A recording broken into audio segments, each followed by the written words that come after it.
KSWV. You're listening to Radio Shockwave.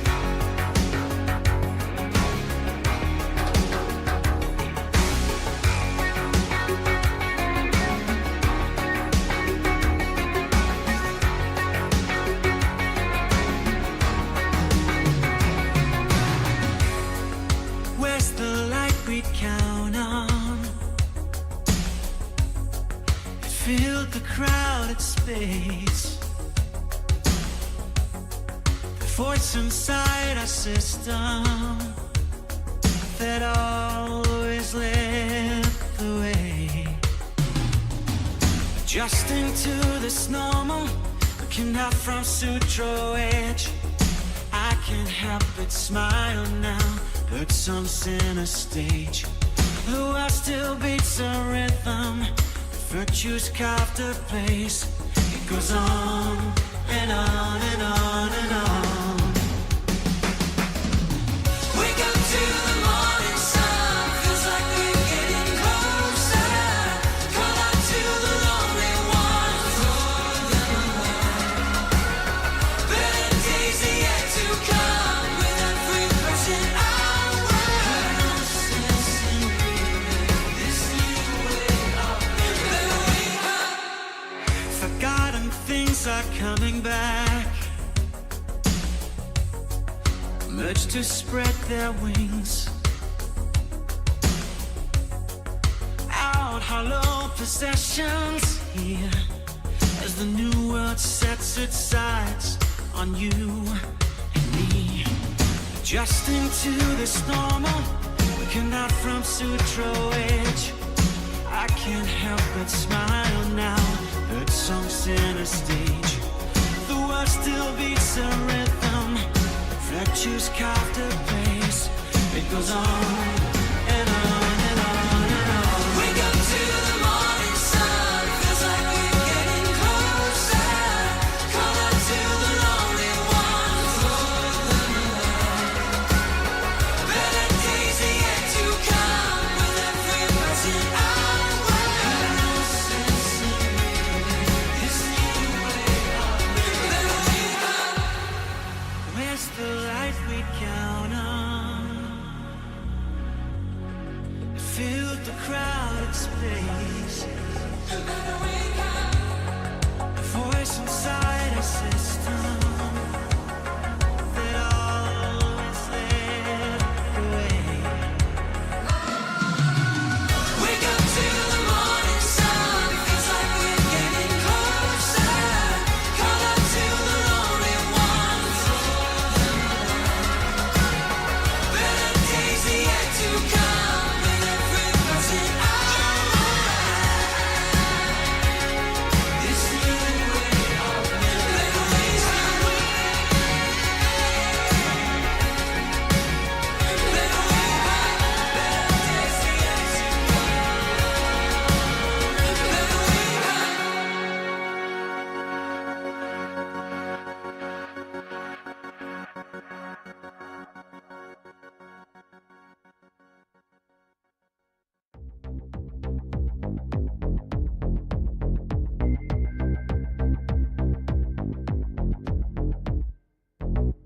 You and me, it's written on your face. I can see. You think you're in the race.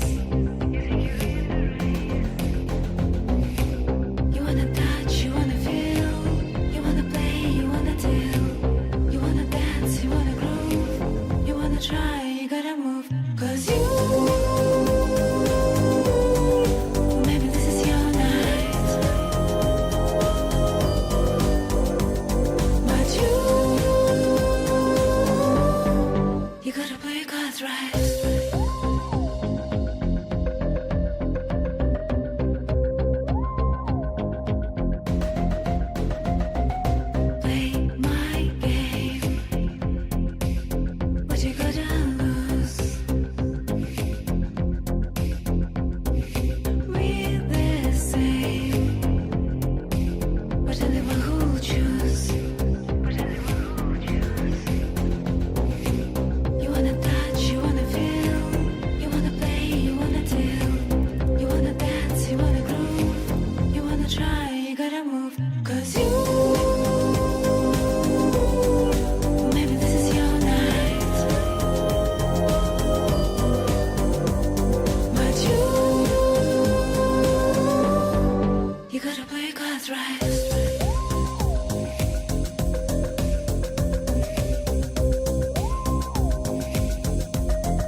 listening to KSWV Radio Shockwave.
This is Blake Coverdale.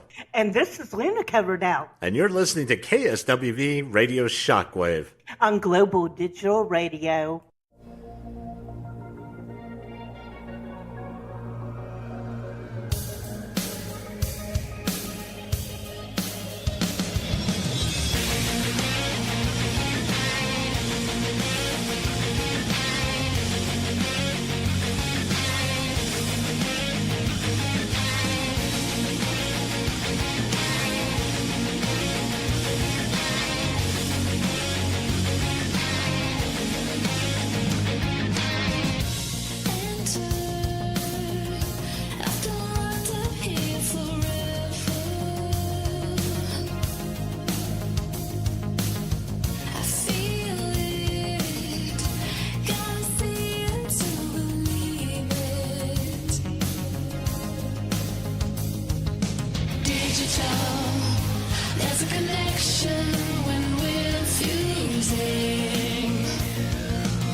All right. Hello, bonjour, Avi. Bringing you the sounds of the 80s from both end and now. We are on the air live today in the studio here at Tijuana, Tokyo City Studios. I'm Blake Coverdale, your host and DJ, along with my co-host, Luna Coverdale, happens to be in the studio with me right now. Say hello, Luna. Good morning or afternoon and evening. Hope everybody's doing well. Yes, so we are now live on, and yes, of course, I know on Wednesdays we don't usually do a live show, but there's a special reason why we are on live today. Instead of giving you your usual dose of awesome synthwave, retrowave, synth pop, and synth rock over the cloud, today we have another treat. Yesterday we had a treat for you guys, and today we have another treat. Man, look at that. 2 days in a row. Treats, and more treats, and that's what you get here at KSWV Radio Shockwave. So yes, that track you were just listening to was called The Wire, and that was a Ricky Wilde remix. My God, that song is so freaking hot. I love that song. You know what? Speaking of hotness, and speaking of that song and everything, I want to introduce to you guys one of the people behind that song. Her name is Laura Ferris, and her name is, she goes by LAU. And we have her in the studio right now with us. LAU, say hello to everybody. Hello. Hi, everyone. Hi, Blake. Hi, Luna. How Hello. are you? Hi, I'm doing good. Hi, we're doing great, and it is a great honor to have you Yes. because you are literally one of the women I look up to in this community.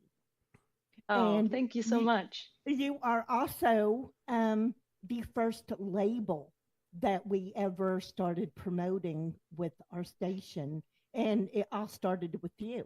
Yeah, it did. That's true. Yes. Yes. That's true. We're so grateful for that. You know, it's you guys have been amazing supporting all the brand new talent, all the new music we put out, regularly. And so, yeah, thank you. Thank you guys for all the support. It's amazing. You're very welcome. You know, Rafa Sayas, I don't know if you've heard of him. He's an amazing keyboardist, but he's in Spain also. And he was actually the very first artist that we started promoting officially. Because, I mean, before I was here at the station, I was DJing and I was promoting a lot of synthwave since like 2014 unofficially, telling everybody I knew like about you and about Nina and about the Midnight, and nobody had heard of any of these. Well, Rafa, when this station got started, we're almost 5 years old, this station.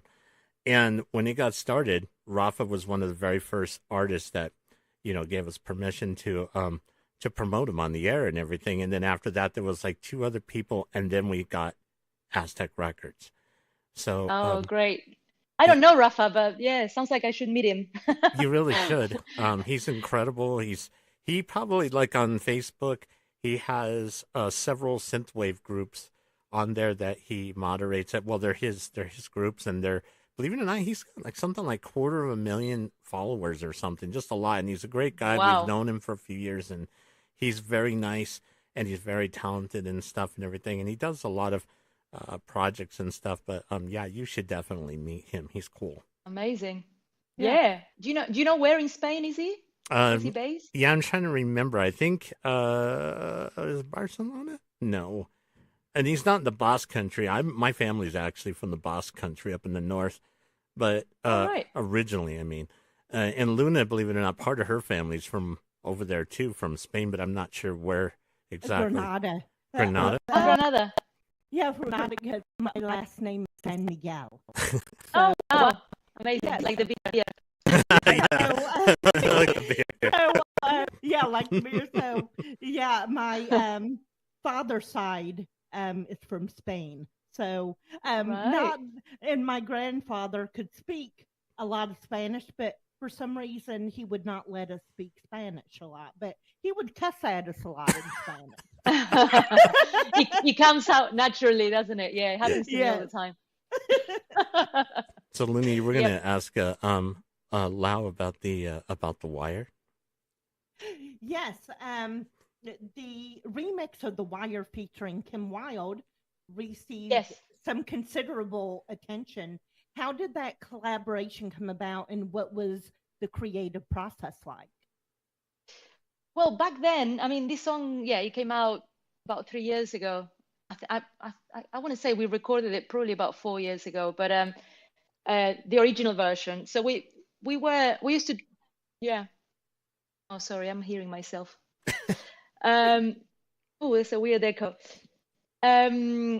We were driving up to Ricky Wilde's home, basically home studio, regularly. We went up there to do a few writing sessions for Nina's album, for Cynthian, and yeah, I mean, initially, The Wire was written by myself, Nina, and Osilian, a Swedish producer. And then, well, Ricky liked it so much, he wanted to do a remix, do his own version, basically, which was it was great. So we were putting together a remixes album of Cynthian, of course, and then out of the blue, one day he said, "Look, Kim was in the studio and she felt like singing over it. She felt like trying some vocals, and this is what we've got. Do you like it?" You know, we were like, "Wow, this is amazing! I can't believe it." You know, it was like a dream come true. So it all happened really organically. I think because Ricky was a big fan of what we were doing and what we did with Sleepwalking, and of course we wrote, you know, a couple of songs with him for Cynthian, and yeah, he just wanted to have a go at remixing, and it was kind of organic and natural, and it just happened. You know, it was a really nice surprise for us. And you had mentioned that you worked with Osilian. I'm actually very familiar. I like Osilian's work a lot. I mean, a lot. Yeah. Yeah, we met many years ago. I can't even remember now when, but at the beginning of this Nina project, we found Sunglasses Kid first, and I don't remember exactly how, but I think we found him on SoundCloud at the time, and we realized that Sunglasses Kid lived literally like 10 minutes from my house in London, North London. Oh, that's great. When I was living there, so we were neighbors, so we were like, "Oh, come over to my studio," you know. So he used to come over and would write songs for Nina as well. And then I think through him we found Osilian. So he was like, "Oh, check out all these other synthwave producers." It was the beginning of the synthwave community as we know it, and also the beginning of Aztec Records. It was, I want to say, probably 2010, something like that, when we found Nina, discovered her, developed her, etc. So yeah, this was probably a couple of years after that.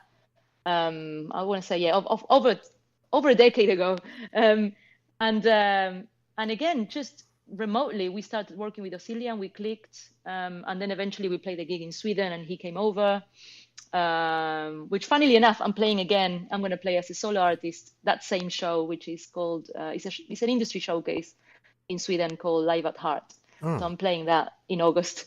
But yeah, he drove, he came over to meet us in Sweden, and we kind of clicked and we said, "Look, we're looking for a producer to do more songs. This is the sound we want to go for. We love what you're doing," you know, and it goes really well with Nina's vocals. And that's when we kind of had a team, you know. It was the three of us writing a couple of albums together, you know, and an EP as well. That's very impressive. The collaboration plays a significant role in your career. And could you tell us about your collaboration with Nina and the albums you worked on together, and what were some of the highlights from your tours and the projects that you collaborated on? Yeah, well, Nina was a very specific project, because, well, not only we were a couple, we were partners. We were also partners in this band for nearly a decade. But we were trying to find her sound. So we started with a pop sound, and you can hear that in her first single, "Take Me Away." Very pop, very sort of Eurodance. We were trying to find what would suit her vocal and what she would be comfortable, you know, singing on stage and performing. And we worked with different producers. We were trying to find it, and eventually, with Osilian and with Richard X and with a couple of producers, we kind of nailed it. We found the sound that we wanted. I started writing a lot with these producers and presenting demos and songs and reworking them for Nina, for her range, for her vocal. And that's when I that's when I started seeing myself as a songwriter, and leaving the producing side to these amazing producers. I had been a producer before, but I was doing sort of remixes and electro, and I was a DJ. I was doing something completely different before. And this was like, okay, let's just focus on the songwriting and on the top lining, the lyrics, the melody, the harmony, which is what I love, and the vocal production.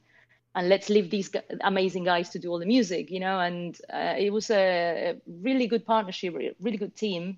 And of course we would try things out. We had so many demos at the time, so many. Oh, I bet. And like tons, so many songs that we never released. And then we started touring and trying things out. We went on tour. Yeah, we opened for Erasure at one point, and Oh, it was nice. amazing because we were playing songs that we never even released.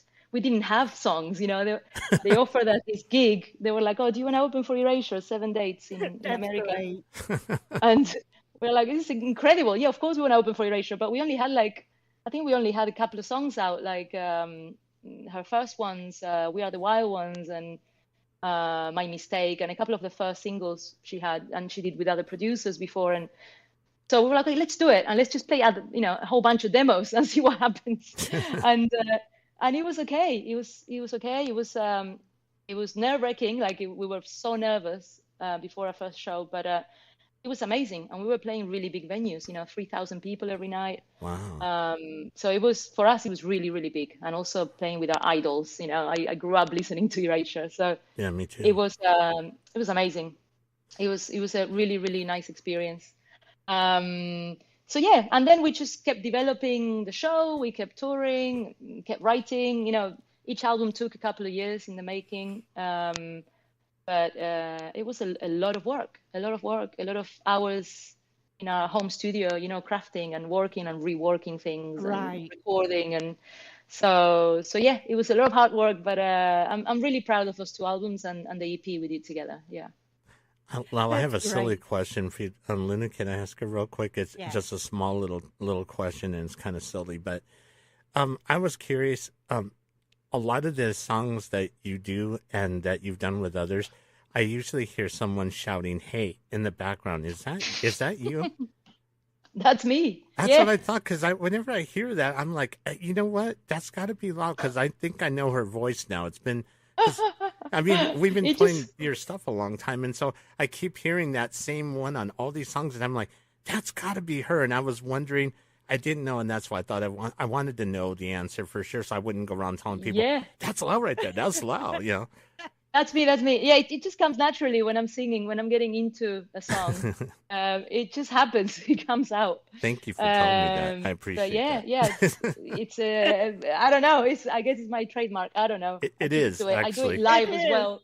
It is. Oh, It is. wait. For me, it's your trademark. Because whenever I hear that, I'm like, Lau's involved in this song somehow. I thought I It heard a wasn't hey planned. there. It wasn't planned. It just happened. Yeah, it just happened like that. So yeah. Well, your music is so unique, and we usually know when it's your music and your trademark because you have that special footprint on your music, and it's just an amazing thing. Oh, that's good. And speaking of Aztec, could you discuss the establishment of Aztec Records and your role as creative director, and what motivated you to create a platform for synth pop and synthwave artists? Well, it started with my business partner, Ariel. In fact, he set up the label first just to release his own music. So he had a sort of synth pop band at the time. And it was funny because we actually met in a rehearsal studio in London. I was working in the reception in a rehearsal studio in Leicester Square. And he came to rehearse one day and someone said, "Oh, there's another Argentinian guy. He plays keyboards in this band. You should meet him." And I'm like, "Yeah, sure. Okay." And I ended up playing a few gigs for them or with them with Ariel's band. And he was like, "Look, I'm going to set up my own label just to release this music that we're playing at gigs. I'm just going to put it out." Great. Okay, fantastic. And then I was like, wait a minute. I've got all these amazing musicians and talented artists around me, friends, that they want a place to, they don't know how to release music. This was before Spotify even existed, but how do you put out music on iTunes? How do you put it out, to the world, and it wasn't easy. You had to have a distributor, and it was kind of complicated. You had to set up a company, and there were a lot of things involved, and a publishing company and all that. So yeah, we were like, look, let's just do it. We know all these artists around, and we were like, okay, who wants to release music? Let's do it. And it kind of started like that, like a passion project. Just really eager to put out really good music that we would listen to, music that we would buy. So it started off as a pop label, and then we got into the synthwave and the synth pop sound, and here we are. It's been 13 years now. So and over 100 artists have passed, the Aztec roster, come and gone, but so many. We keep signing new talent regularly. We keep releasing regularly. It's now, in fact, 3 record labels. It's not just one. We do have Aztec Latin, which is in Spanish. We have Instant Field Recordings, which is all kinds of music for publishing purposes, for sync placements. We've been asked for that kind of music or for that versatility. So we're like, yeah, okay. And of course, Aztec Records, which is the main one, the one that most people know, and with a very specific sound and aesthetic, which we still love, and we would still buy all the records we put out. We're big fans of. And yeah, so it started as a passion project, and then it became a business after a while. And we had to learn the hard way how to survive, how to survive the pandemic, how to survive changes in the industry, how to survive new platforms, new rules, new social media. Every day there's something new that we need to adapt. Happens to artists, and it happens to us as well as a label. We need to keep up with it. We need to learn, constantly relearning things, and trial and error. And but it's great. I love it. It's a really exciting industry to be in. Yeah, you also co-founded Disco Damage and became a professional DJ as well. So how did your DJ career contribute to your growth as an artist? Yeah, that's interesting. That was sort of after many years of being a session drummer. So out of college and university, I was a session drummer for like 15 years. So playing for a lot of pop artists, lots of big festivals, TV shows, all that kind of stuff, which I loved. But then I kind of started getting into production. I wanted more. I wanted to learn how to produce, how to remix, how to use triggers on my drum set and electronics and drum pads. So I kind of focused on that part for a bit, and I had this project with one of my best friends, Christine from Belfast, and we toured as DJs for like 7 years, and it was a lot of fun. And in fact, when I met Nina, I was doing Disco Damage. That's what I was doing. And before I set up the label with Ariel and did all that came after, I was doing Disco Damage, and it really helped me. It helped me to have that ear for production and that versatility to know about electronics and to know about equipment. And I loved it. It's essentially, to me, DJing was essentially like drumming on the decks, because you have to be rhythmic, with your filtering, with your effects, with what you're doing, the way you're mixing. I think it's very, very rhythmic.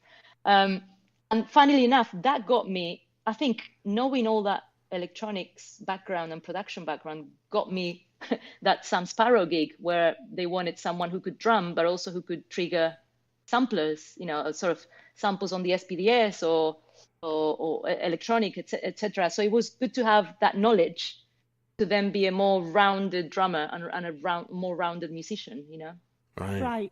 So as a session drummer, you've had the opportunity to work with various popular artists like Sam Sparrow and Ricky Martin. Can you share some memorable moments or experiences from those collaborations and opening for renowned artists? Yeah, sure. There's a lot to mention, but so many dreams come true with as a drummer, because I got to play Glastonbury, I got to play Top of the Pops, the ARIA Awards in Australia, which is like the Grammys practically. I got to meet Tom Jones, you know, when I played The Voice. So many things. One Direction opened for us when we were playing a big festival. I was drumming for Tayo Cruz, and One Direction were just out of the X Factor, and they actually opened for us, and then we played after them. So it was incredible. Wow. That's great. So a lot of really, really good stories and good memories from that. We should take a song break and give you a chance of you or Luna, if you have to use, the restroom, or get a bottled water or something, or a glass of tea. Or we'll take 3 minutes and we're going to do a song called Instant Sunshine that LAU created some time back. So this will give everybody a chance to have a break. So let's go ahead and do that. This is Instant Sunshine here on KSWV.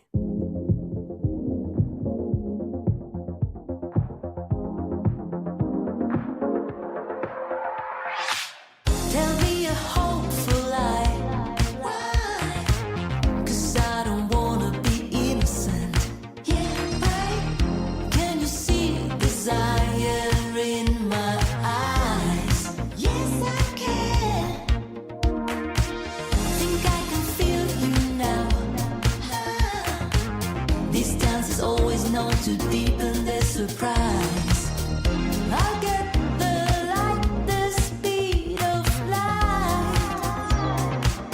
Come and stay by my side. You and me all night.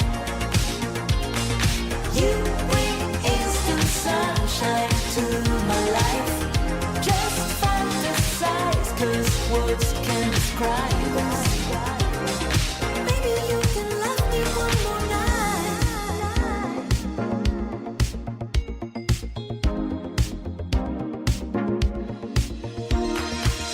Wish I could fly somehow.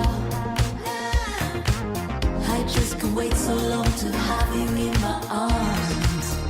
I'll get the light, the speed of light. Come and stay by my side. You and me all night. You bring instant sunshine to my life. Just fantasize, 'cause words can't describe us. Oh no. Hey, you and me all night. You bring instant sunshine to my life. Just fantasize, 'cause words can't describe us. Maybe you can love me one more night.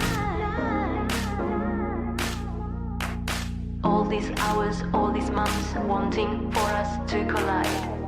I'd rather not be on my own. Now I've found you, won't let you go. I'll admit you're on my mind, but our love's still undefined, and I just keep counting time like 1, 2, 3. You and me all night. Oh yeah.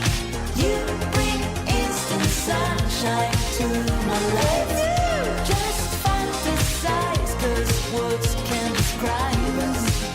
Oh no, no words can describe us. No, no, no words can describe us. It's getting way too hard. Yeah. Maybe you can love me one more night. All right, we are back, and you were listening to Instant Sunshine by LAU, an incredible tune.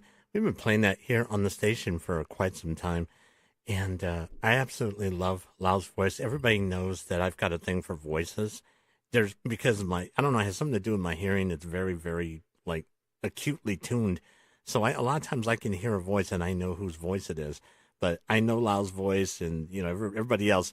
Mostly, I think that a few people can fool me, but most people can't. Maybe Scott could fool me. I don't know. But he's actually in the chat right now. So yeah, we are back, and we have in the studio right now for a short interview, LAU of Aztec Records. She's also an incredible recording artist, as you just heard. And Luna has some more questions for her. I do, and Instant Sunshine is actually when I play a lot. And your solo career took off in 2020 with the release of your debut album, Believer. Can you share the inspiration behind the album and its cinematic elements to that? Yeah, sure. Yeah, well, it's after sort of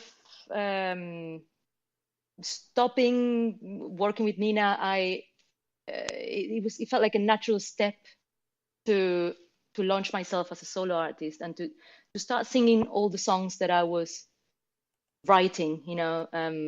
I thought, well, if I wrote all these songs for other people,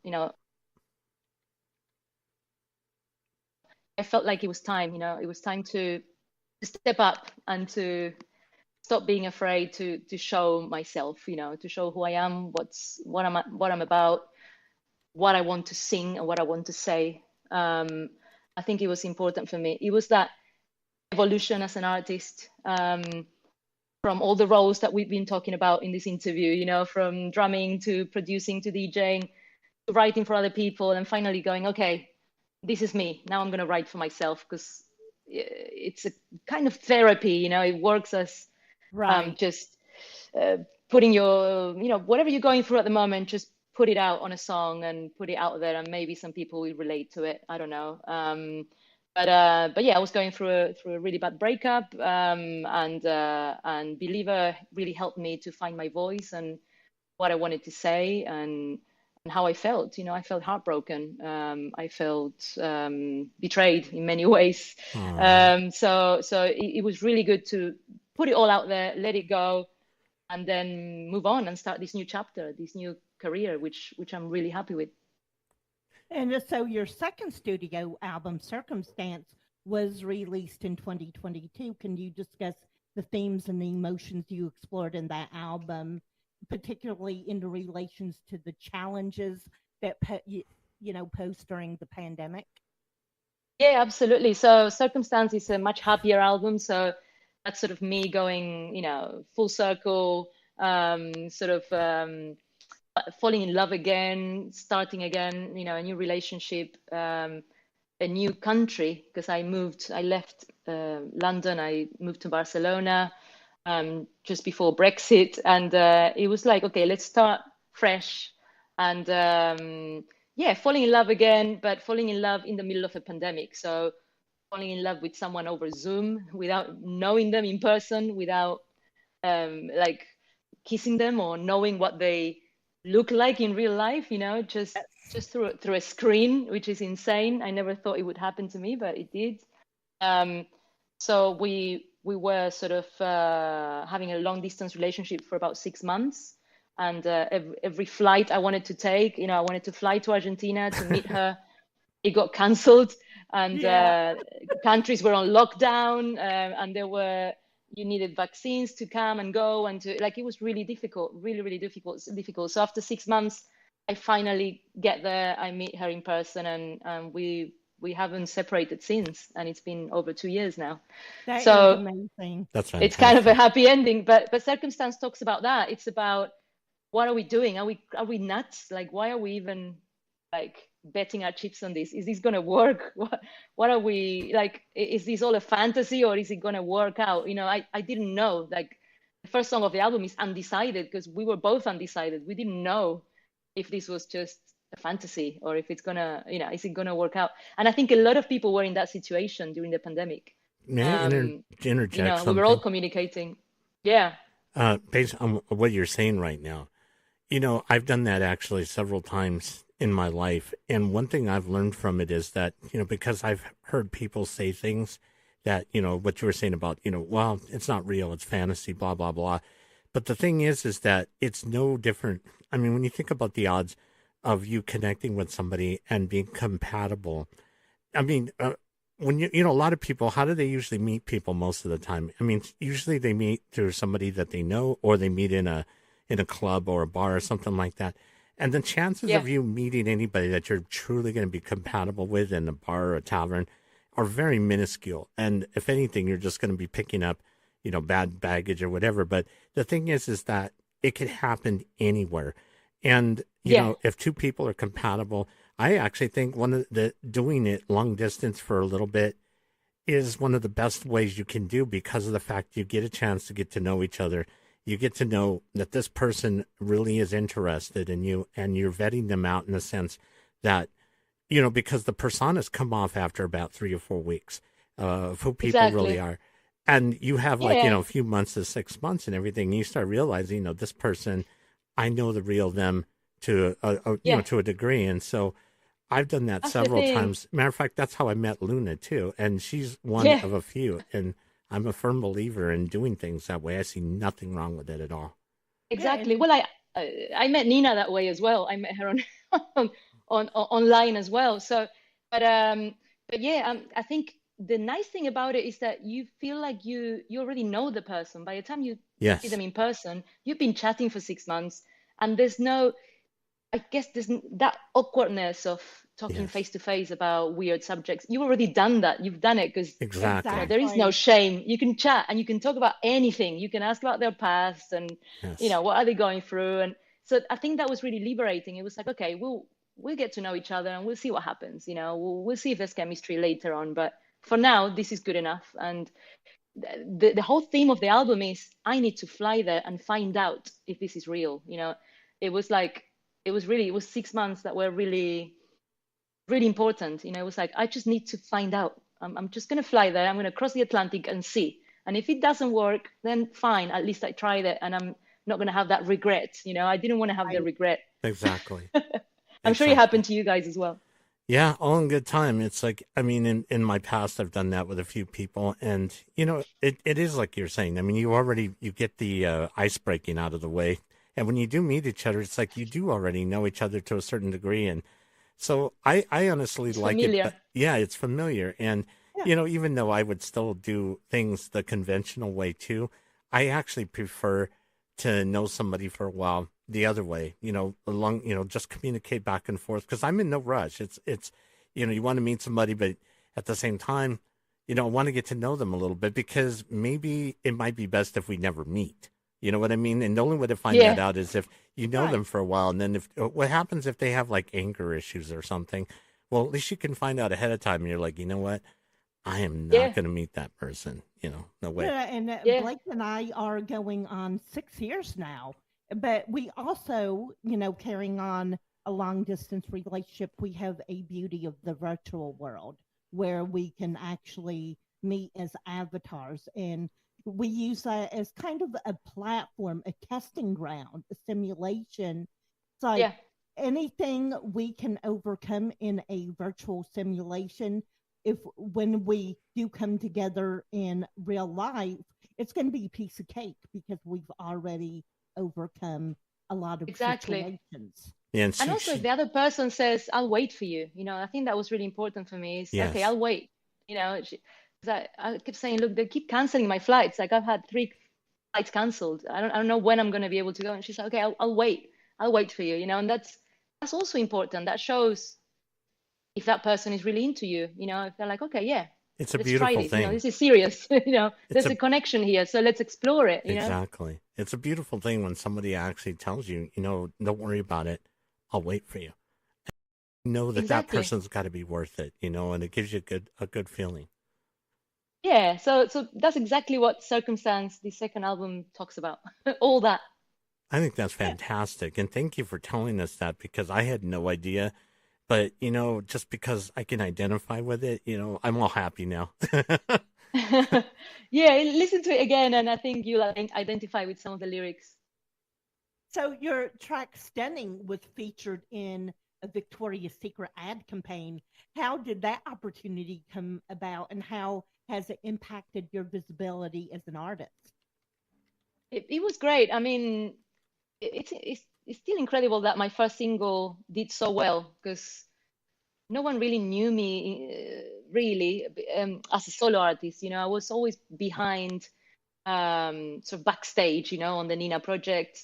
So it was good that to get that recognition. And I think like a lot of brands that I'm sure you guys noticed, that synthwave has gone mainstream suddenly, and I think around that time a lot of brands were looking for very synthwavy or retro wave kind of tracks. And I think they just felt my track would work with the aesthetic. You know, the advert is very retro wave. They use a very specific font Yes. that is super 80s. That is funny because I always use that font in a lot of Aztec Records designs and compilations and stuff. So they kind of took that aesthetic and they wanted a song that was sort of high intensity, and it was amazing. It was amazing. The song has I don't know if, let me see, how's that song doing? Yeah, 1.5 million plays now, which is great. Wow. And I think that advert really, really helped. So for me, as my first single, I was so chuffed to like just to be, you know, considered for that. It was amazing. Yeah. But we have no control over what brands really like. We can only present songs, and then it's up to them to choose. So Right. so you know, someone in their team liked it, I guess, and chose it. That, you know, there's no big secret behind it. There's not much you can do. You can only present some songs and hope for the best, you know. Exactly. Exactly. And Stunning is probably my absolute favorite track that you've written. And I have played it to death, literally. And every time I hear it, I'm dancing to it. Oh. And it's a feel-good song. Yeah, it's very Really. high intensity, but the lyrics are really sad, you know, and but the beat is really driving and it's really up, and I like that. I like that juxtaposition of, okay, you know, it's you know, it's quite a sad song, but you kind of crying at the dance floor, you know. It's the lyrics are really heartfelt. It's about learning your lesson when someone used you. Why did they use you? Like you kind of let yourself be used as well. So, you know, it's kind of both people's fault in a way, but it's kind of me looking back going, oh shit, I did a few things wrong and some wrong things were done to me, but okay, I'll move on. I'll learn my lesson. I'll move on, you know. That's kind of what Sunny is about. I think that's probably one of the most important things about life, you know, when you experience things, is that you look back in retrospect and you, as Steve Jobs used to say, you know, you connect the dots. And, you know, in every situation, it's, as you said, you know, there's two people involved. It takes two people to tango. So you look at what they did, and then you look at, well, where could I have possibly messed up, or where could I have done this better, and learn from it, and then move on to the next, whatever it is that you have ahead of you. And in the next situation, take what you gained, take what you learned from this, and apply it to the next situation and make it better. And that's a positive way of handling, you know, things in life. But unfortunately, there's a lot of people that don't, and they dwell on things, and, you know, they get violent, they get angry, they get all these other negative things. Instead of learning from the situation, they go in circles and they do the same thing over and over again, sadly. Yeah, no, and I think that's the good, for me, that was the good thing about music. It was, okay, I can put it all out, you know, kind of write all these words and all these things that I'm feeling, and you know, use it as a way of changing the energy, you know, just put it out there. Maybe some people will be going through something similar, I don't know, but for me, it's very, very personal. All the music I write and I release, it's personal. It's you know, it's me singing what I'm going through at the time, you know. So yeah, it was great that first song did so well for me. It was like a bit of validation as well for me as an artist, to go, okay, I'll carry on. You know, if people like it, I'll carry on releasing music. So a fun question that I like to ask: if your music was a flavor of ice cream, what would it be and why? My music, oof. Well, my my favorite ice cream flavor is dulce de leche, Oh, which yeah, is like okay. caramel. You Yeah. know it probably. It's very Argentinian, you know. So I think my music is a mixture of so many things. But I am, you know, I lived half of my life I lived in Argentina and half in Britain. So it's a mixture of everything, because at times there's some maybe a little bit of Latin in there, a little bit of percussion or drum fills or things that I'm putting in there that are from my background, from my Latin culture, you know. So it's a weird mixture of things, and so yeah, I would say dulce de leche ice cream. That's great. So, how do you navigate being an independent artist and running your own record label? And what's some of the challenges and rewards that you've experienced in these roles?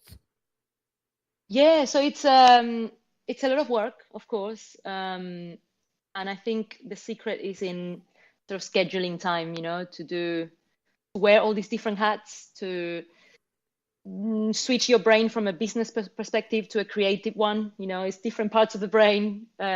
So one day you're doing spreadsheets, the next day you're organizing a tour or rehearsing or writing songs or whatever. So I think I can do both. Like that's not a problem, but I need to schedule different time for each, or for a Exactly. different day for each one, and so yeah, it's very taxing. Like it's a lot of work. It's a lot on the body and on the mind. But if you can, I try to keep a sort of healthy lifestyle, and I try to sleep well. I try to exercise and eat healthy and all that, and that helps bring the stress levels down and have a clear mind, so you can really like switch everything off and be creative. Like that's one thing. Be creative, have your tools handy so you can just create and no distractions.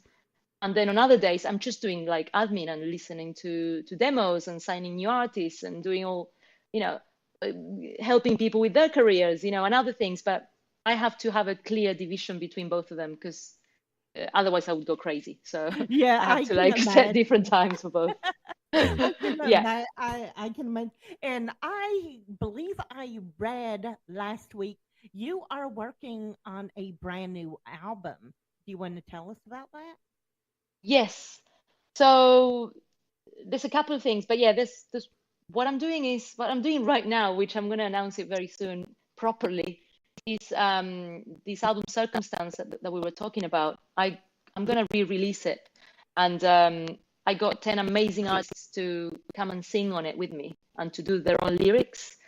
So it's going to be it's great. It's like I love it, absolutely love it, because they are reimagining each song, and they're rewriting the lyrics, of the Oh, verse that that's they're singing. great. Yeah, so you're gonna love it, and it's coming out at the end of July, exactly in a month's time, Oh, 28th of nice. July. I'm gonna announce it very soon in the next couple of days, and I'm gonna be announcing all the artists involved. But there's some amazing collaborations in there, and there's also a brand new track that I've included on that one, just to make it, different to the first release. There's a brand new single called Two Strangers, which again is a song that talks about all the stuff we talked about, meeting in the distance and all that. But it's a song that didn't make it in the first album for sort of time restraints. I couldn't make it work at the time, and I was gutted about it. So now it's going into Circumstance Take Two, which is the name Yay. of this re-release. Yeah. I'm glad to hear That that. is great. I am really looking forward to that. Blake, do you have any other questions? No, because she has to go pretty soon. I have probably about a dozen questions, but the thing is that those things are they're interesting, but she's got to get up early in the morning. So I would say maybe we should check out one more song by her, and then we should probably let her get to sleep. You know what I mean?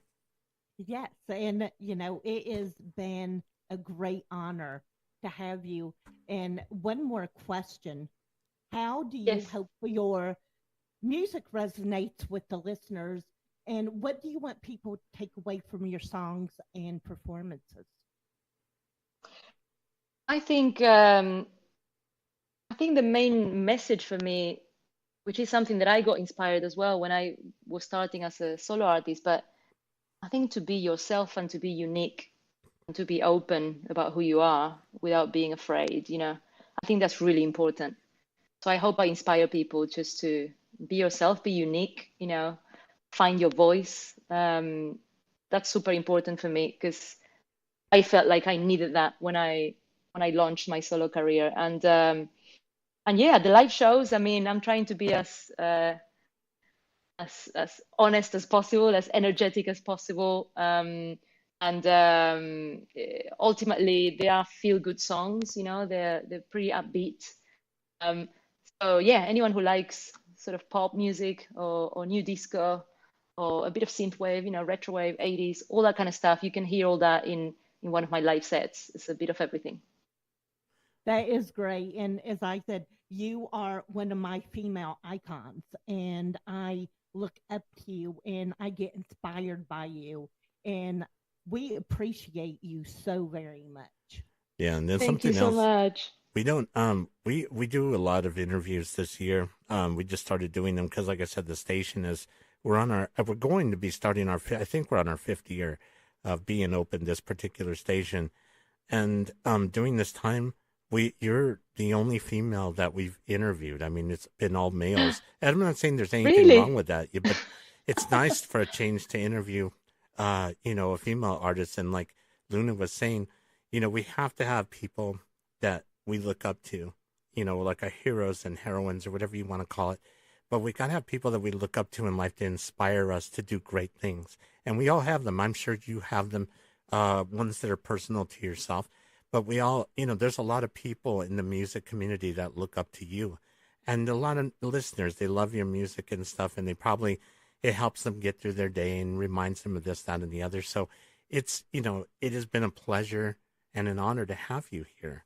And I mean, of course, Thank you so much. You're very welcome. We would love to keep you longer, but out of respect for your time, and I know it's late over there. It's almost midnight. So, Yes. Thank you. No, that's absolutely fine. It was really nice talking to you guys, and thank you for the kind words. Thank you for everything you're doing, for the community and for supporting Aztec Records. Really, thank you so much. If I send you, if I have Luna send you a thing, yeah, okay. Is it okay if I have Rafa contact you just to say hi? Of course, yeah, absolutely. Okay, I'll do that. On Instagram or whatever, yeah, absolutely. Okay, that'll be cool. All right, sounds good. Again, I want to say thank you from myself and on behalf of the radio station, KSWV Radio Shockwave. I want to tell you just how much we appreciate you giving your time and agreeing to, answer some of our questions. And it's been memorable for me as well as I'm sure for Luna too. And Luna, did you want to say anything? Again, we just value you and we appreciate you, and letting us promote your music and all the artists on your label, and doing this is a passion for us. And we just, without you, we wouldn't have a station. There wouldn't be a reason for it. Yeah. Oh, thank you so much. Really, I mean, you guys are doing a great job promoting, new talent, and I think that's so important. We really need these platforms. We don't have much else. We just keep releasing original music, and it's nice to know that it resonates and that you guys like it. So thanks for the support. Really, we'll keep sending you music, of course. I would appreciate that. Thank you. You have an incredible night, sweet dreams, and hopefully you get a good rest and a great, fantastic day for you tomorrow. Thanks, guys. We'll chat again soon. All the best. Care. All right, cheers. Hey, thank you. Bye-bye. Good night. Good night. Okay, well, I guess we can wrap it up. So that is the conclusion of our artist interview with the amazing LAU, otherwise known as Laura Ferris. And I actually, I'm in a, you know what? My mood has been lifted having her here. She is so upbeat and positive and everything. I feel like I'm glowing right now. Do you, Luna? I do. I mean, it's always a great thing because most of the artists we have are men. And so it's and I know we've had Oceanside hang out with us and Kal Jagger on a Saturday night, but to actually interview one of the leading synthwave women in the community, it's just a kind of a breath of fresh air, to get a different perspective on how it works in the female world. I absolutely, you know what? I forgot that we had Oceanside 85 and Cal-El. So you know what? Oceanside 85 and Cal-El, if I ever run into you guys, you can go ahead and just slap me for that, for being stupid. Yeah, because I forgot. We actually did. We had them, we had Oceanside in February, I think, or January Oceanside 85 in LAU was last summer, I think, or something. Yeah, last summer. Yeah. So, I mean, yeah. And, I sincerely, I want to say I'm sorry. That I apologize. I forgot. That happens. I mean, they were hangouts, but this was actually a formal. Yeah, this was a formal interview. So she was the first. The first formal interview. Yes. Yeah, I guess you're right. Yeah, so I mean, she was actually our 34th interview here at KSWV that we've had with artists. Right. So, I mean, it just brings me great joy to be able to look into the lives of all these independent artists. And those of you listening, support these artists, whether it's through RetroSynth, Retro Reverb, Aztec, Pure Synth Records, all the independent artists, all these artists bring something to the table. They're just so unique and talented and incredible. And you can help support them by going to their Bandcamps and their websites or anywhere they sell their tracks or albums or merchandise. Because when you do this and support this community, it not only helps them get their bills paid and put food on table, but it helps them bring us more incredible music. And I want more. Yeah, with that being said, that concludes our interview for today and our show, and everything like that. We're going to be leaving you with another song by LAU, the song that Luna was talking about earlier, the track called Stunning. We're going to be playing that as an outro song for LAU and for Luna.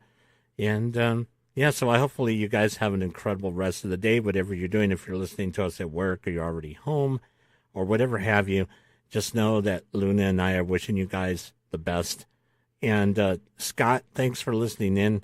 Just Scott, the artist, was listening in on the show during everything. And so we're going to go ahead and do that right now. I know I'm not all there. I should have had more coffee, but let's go ahead and do that. This has been a production of Beck Radio Broadcasting and KSWV Radio Shockwave. You guys take care, and we'll see you soon.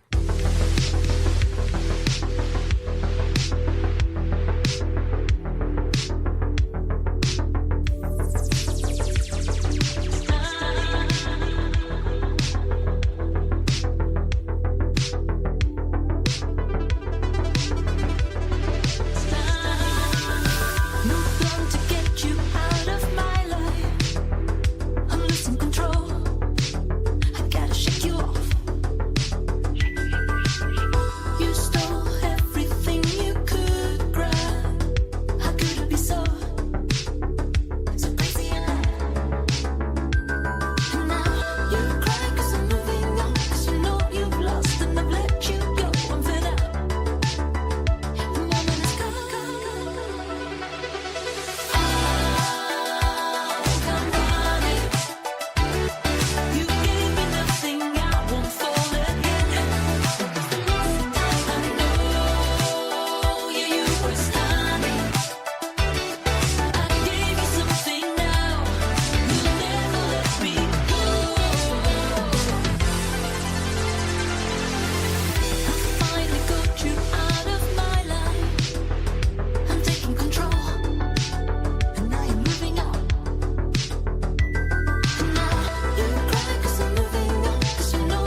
This is Blake Coverdale.